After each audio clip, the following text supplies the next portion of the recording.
welcome to Cooking with CMSD. I'm Darielle Snipes with the CMSD News Bureau, and I am joined by Executive Chef Timothy Wright with the School Nutrition Department. Welcome. Hey, how are you? Good how to are see you doing? Again. Doing great. Good, and so today we are going to be learning knife skills and how to chop vegetables and various vegetables and how to do it safely so you don't hurt yourself. We'll cover some basics to help you feel more comfortable with what you're doing in the kitchen.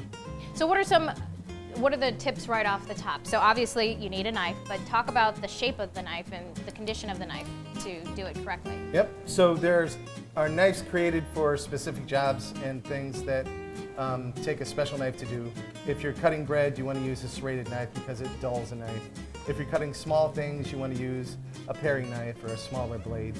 But generally speaking, for basic vegetable prep and things that we're going to be doing, like what we're going to cut up today, a sized chef knife that's comfortable for your hand and what you're comfortable to use. So ladies generally need a smaller handle to grip. It's not as difficult to handle. So for the school, we bought this size knife and it fits pretty generally for everybody. It's really multi-use, so it's good.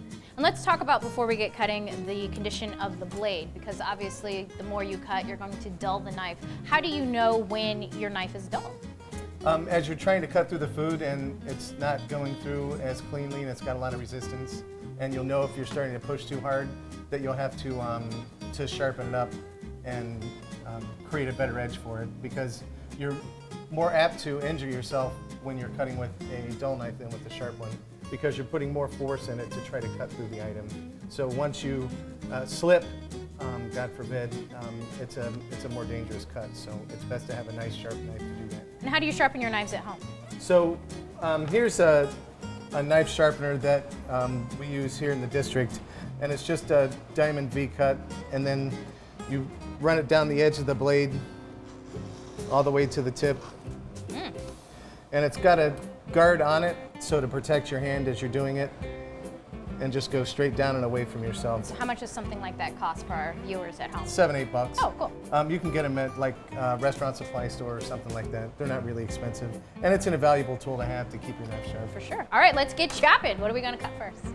We're going to do an onion. How about that? Okay. So yeah, that's probably one of the hardest things to cut, and then people end up crying for various reasons. And there's an effective way to do it where you're not crying, but you get everything chopped.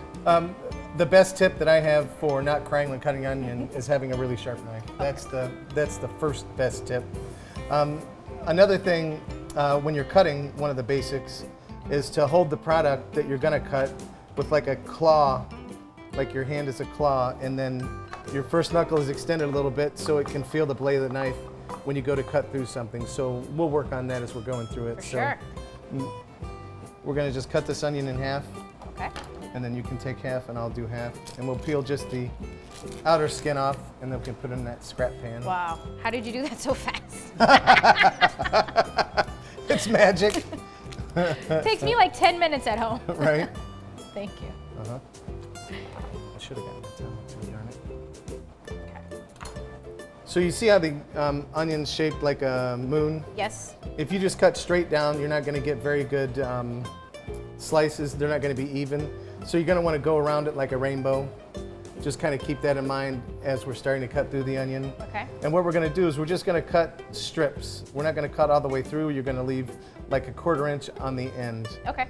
So when we do that, we're going to just put the tip of the knife towards the back and then cut down and in. And then again. And we're not running a race. You know, you're going to practice with this when you're at home and while you're cooking things and cutting.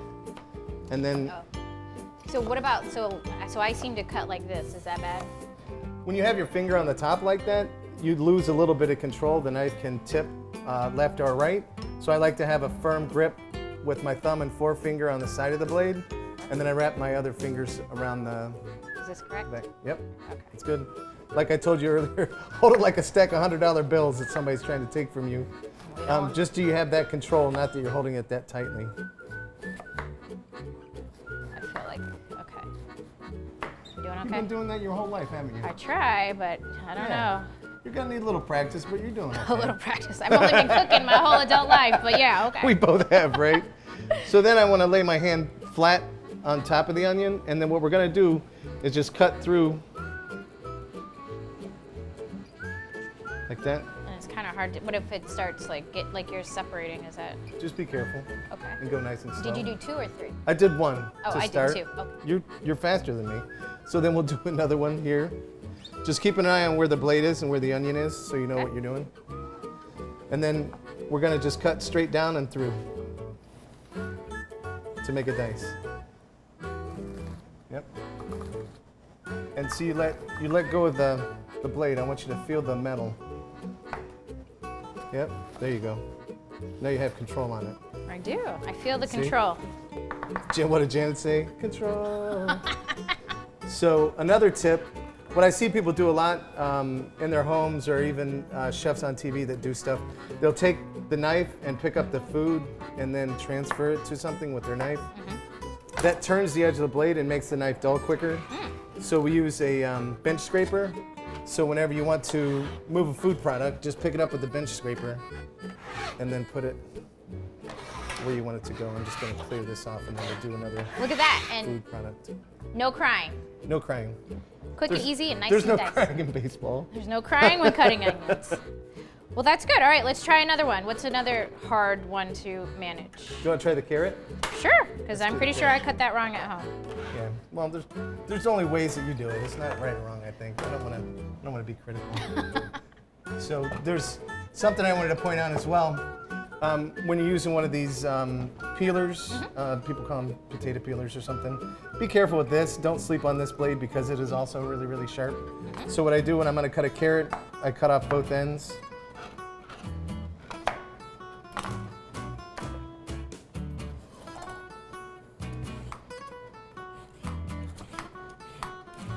I don't know if you ever knew this either, but it's got 2 sides so you can go up and down. Oh, I've never go up and down. I just go one way. Learn something really new every day. fast. So if I'm feeling lazy, I just do one. If I want to take my time, but then if I'm in a hurry, you want to go, both ways. So I'm gonna try that at home. you can try it right here. If you Yeah, want. I am gonna try it now. Since this is a safe learning environment, right? Right, no judgment, judgment-free zone. Well, see, I feel like I went too deep. People Well, don't- it's just the peeler. Oh yeah. I guess I never knew that they go both ways. So if it gets dull, just use it with your other hand. And if you're ambidextrous, I don't know if you're left or right-handed. Oh, I can do a little bit of both. All right. Let's see. Okay, sorry. I feel like everyone's waiting. You're doing good. You gotta Am I holding practice. it correctly? Yeah. Okay. Surprisingly. I'm very self-conscious now. Surprisingly, you're doing. Okay. You're good. Let's move on. So, okay, how do you cut a carrot So I'm gonna, effectively? yeah. So I'm gonna cut the big end off. Okay. Which I don't do. I just try to. I cut it all at once. But yep. So what you want to do, see right now it's rolling around, and if you try to cut it, it's going to be a problem. It's going to try to move away from you. Okay. So try to find the flattest spot you can on the carrot, and then what you're going to do is hold it really firmly against the cutting board, and you're going to take off just a slice of carrot, like on the edge. So now you've created a flat bottom now. Okay. It can't roll around on you. Nope. So then we can cut through and just cut it into slabs. We'll call them slabs. You're good. I'm just watching what you're doing to make sure you're being careful. And I dig what you're doing with your fingernails, like the claw technique. That's good. And this is you start this if you want to dice. Okay. Or slice or strip. Julienne is a common term that people use. And then you just cut this into strips. And then you turn it, and then you can cut it into dice. Are you okay? Just take your time, friend. I did. The blade did touch my nail, but that's fine. No blood, no harm, no foul. That's good. Okay. Oh, so you see how you were doing the dicing? So you cut it into strips and then turn it, and then lift the knife. And as you're learning and getting more comfortable with the knife, concentrate on leaving the tip of the blade on the cutting board so you don't lift it. Okay. And it'll be easier for you not to cut your fingers. I understand. And it's not a race, right? Right? Yep. Unless grandma's coming and you don't have the soup done, then that's a problem. that's a problem. But hopefully you would start the night before. Right? Well, this seems a lot easier than trying to chop, when it's all together. Right. Or chasing it around on the cutting board. So keeping in mind as we're going, you're always cutting away from yourself and you're always cutting into the cutting board. I see people, going the other way and cutting towards himself in certain times, especially when people cut meat, sometimes they don't pay enough attention. So now we got some carrots done. You do. Love it. You've done well. We'll practice more. Practice makes perfect, right? Because the idea, like when you make soup, if you're doing, say, chicken noodle soup or something, you always try to make the slices or the dices all the same size. So when you take a bite of the soup in your spoon, it has a little bit of carrot, a little bit of celery, a little bit of onion, a little bit of chicken. Perfect bite. Yep. It's all about the perfect bite. Okay, so mushrooms, right? How about a mushroom? We can mushroom. Just do a couple of mushrooms. What is the trick to a mushroom? It's kind of like the carrot where it wants to roll around on you. Okay, thank you. So what I do is I cut the stem off. But the good We thing can about still use this. This isn't garbage. You pay for mushrooms by the pound, so you want to use every piece of mushroom you got. So, but right now it's flat again, right? So it's not going to roll around on you like this guy would. So while it's down, then you can just cut it into slices. But the great thing about a mushroom, it's so much softer than a carrot. So. Yep. And then with the stem, just cut it into equal slices like that. So what's the number one mistake people do that you see? Oh, probably again. When me with the when they pointing. do this with their finger, or Which when I they, was just doing again. or when they scrape. Well, you get used to doing it, or when you scrape the board with your knife. Okay. And don't use your knives to like open bottles or jars or that drives me up a wall. Because the knives is how I make my living, so I'd never want to use it for a gardening implement. Those are different tools, Understand. Pepper. So while you mushroom, I'm gonna pepper. Is that all right? Yep. So when I do the pepper, I cut off one side, Okay. and then I can see where the veins So most are. people cut right down the middle, so that's a mistake. Yep. Okay. I have a thing about the seeds. I don't like getting them all over the place. So I'm going to keep in mind where they are, and then just cut down each of those ribs, and then you can see where the seeds are. That's a good tip. Yep. And then I cut this end off, and then I cut this end off. That seems more efficient than So cutting it down the middle. this is garbage. Okay. This is all usable pepper. I see people throw this in the garbage, and it's just a waste. Because you buy pepper by the pound. Why do you want to throw that away? Use this for pasta salad or something that you don't need perfectly cut peppers for if you're doing a specific julienne. But it's still edible pepper. It's good. So do you want to take some of this and we can strip it? Yes, please. Thank you. So pepper's pretty easy. It's not too difficult to cut. What some people do is they'll trim off the ends and make it so it's nice and square once you get your strips done, but I don't like to waste, so I just do the whole strip. Okay. And again, just like we did with the carrot, and same with the mushroom.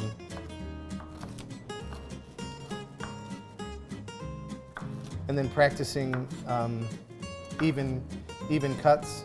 That's something we get graded on when I take the chef exams, or when I've worked in different kitchens. It was to be consistent with the size of your cut, so you get adept at keeping track of trying to always have the same thickness in your slices. So with some people, they might try to cut too much. Is this too much to cut? Like, should I take it and then just do like 3 and 3, or That's a good idea. You I can. mean, okay. Yep. So there's no. If you're gonna dice, yeah, I was just showing the julienne strip, and then we can dice, yeah.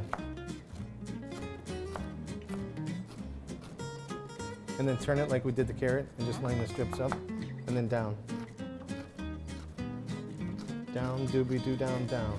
Do you always sing that song when you chop? In my head, obviously it just snuck out. I don't know what the heck just happened. So that's a couple of knife tips that I wanted to share with everyone.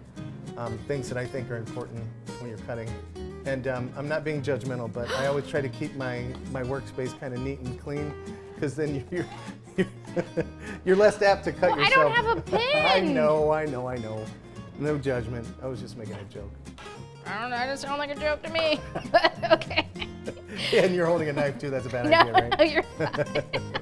Well, I appreciate the tips on all of how to cut various things. Any real quick tips on how to cut meat? I know we don't have any, but just any, if someone's trying to cut chicken or something. Yeah, something that I see people do with chicken, and I know people are going to argue with me until the day that they die, but don't put it in your sink and wash it, because when you put it in your sink and you wash it, it throws that bacteria and stuff that's all over the outside of the chicken. Now it's all over your sink. It might get on your counter. So the cooking process will eliminate the bacteria once you heat it to the correct temperature, so there's no need to do that. If there's a reason you need to wash your chicken, then you probably shouldn't have bought chicken if it's that dirty. But cutting it. Oh, cutting it? You know, some people like to cut it raw if they're, you know, wanting to chop it up and have little pieces. I mean, is there anything specific? Nothing off the top of my head that I could say. Okay. Just again, the same with this, really sharp knife and cut away from yourself. I see when people are trying to cut up a chicken, they may cut towards themselves, cutting through the leg, thigh, or something like that, but always into the cutting board or the table, not cutting towards yourself. So when you finish chopping, how should you clean your knife? That's an important thing that I wanted to bring up too. I see a lot of people have a problem with when they clean their knives, they pick up a cloth and they wipe it probably.